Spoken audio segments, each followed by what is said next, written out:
our job was to convince, let's say, Ecuador to accept $1 billion loan, convince the World Bank to give Ecuador $1 billion loan.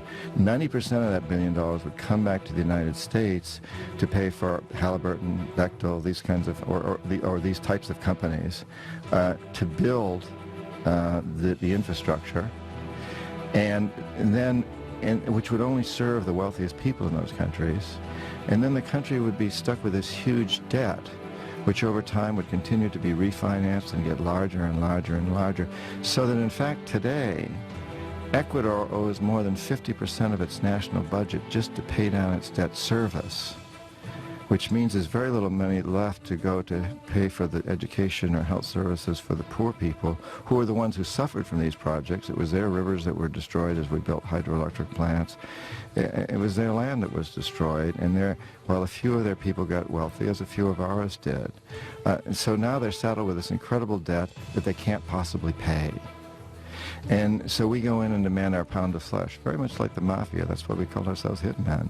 So today, for example, this is actually what's happened in Ecuador. And today, we need Ecuador's oil. We need the oil from this Amazon area where these indigenous people live that I work with as a Peace Corps volunteer.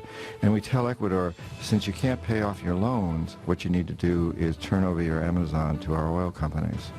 And that's what they're doing. And the indigenous people there, the ones I worked with now, have basically declared war. They said, we're not allowing these oil companies to come in. We're going to fight to the very last man if we have to. It's a terrible situation, and what it is all about is building empire. We've done this in every country around the world that has resources that we covet. Often this is oil in places like Indonesia, Nigeria, Ecuador, Venezuela, Colombia, so many different places, but sometimes it's other resources. For example, in Panama, it was the Panama Canal. And in this process, we've managed to create the largest empire in the history of the world, and we've done it largely without military might. It's been done primarily through economic hitmen like me. Now, when the economic hitmen fail, as we've done as we did in Panama with Omar Torrijos, and in Ecuador many years ago with Jaime Roldos when I was there. When we fail, the jackals are sent in.